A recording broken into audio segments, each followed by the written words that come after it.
All right, talk about weird timing, and this one pretty close to home. Just south of the border, we're getting reports now that Mexican authorities have arrested 3 alleged Hezbollah members, one of whom is an American citizen.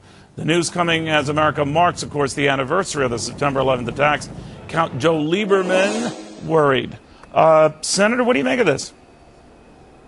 Well, I have confirmation that it's real. I haven't heard it from the U.S. government directly, but I'm not surprised by this because, look, just a year or so ago, we have evidence that the Iranian Revolutionary Guard Corps was trying to work through a Mexican drug cartel to send somebody into Washington to assassinate the ambassador from Saudi Arabia to Washington. This all goes back to Iran. Hezbollah was created by the Iranian regime.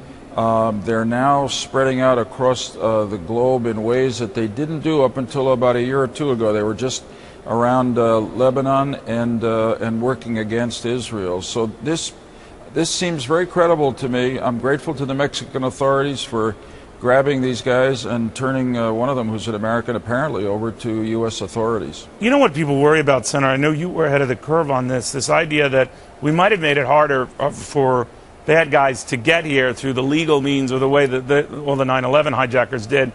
But we still haven't cleared up this border issue where they can not easily, but certainly with a lot less difficulty, get here via Mexico, right?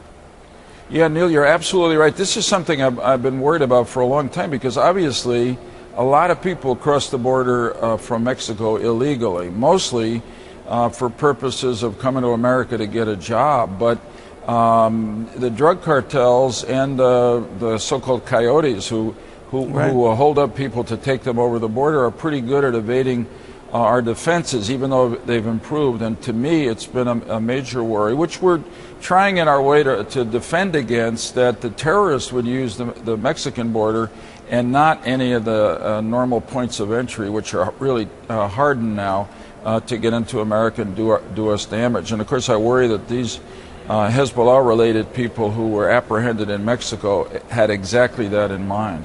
Well, they're a long way from home. They're a long way from home, and it shows us, 11 years after 9/11, that though we have really decimated Al-Qaeda Central, that there are still other Al-Qaeda cells around the world that are mostly self-generated, but the number one source of terrorist activity is Iran.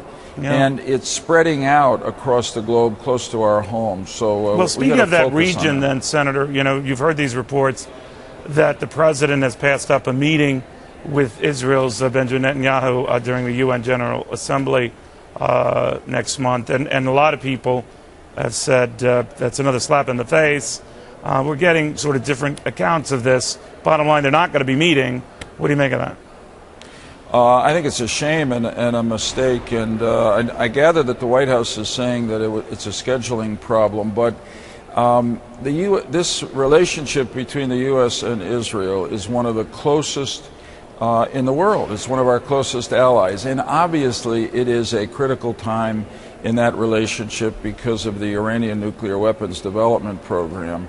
I really would appeal to President Obama and Prime Minister Netanyahu to not let schedule get in the way. They got to find a way to sit down and talk face to face with each other, either in Washington or New York when Prime Minister Netanyahu was in America for the General Assembly session. It would be nothing but bad if these two allies don't find a way to meet with each other when they're both in the same country. Yeah, in fact, in the same building. Senator, thank you very, very much. Good seeing you again. Thank you, Neil.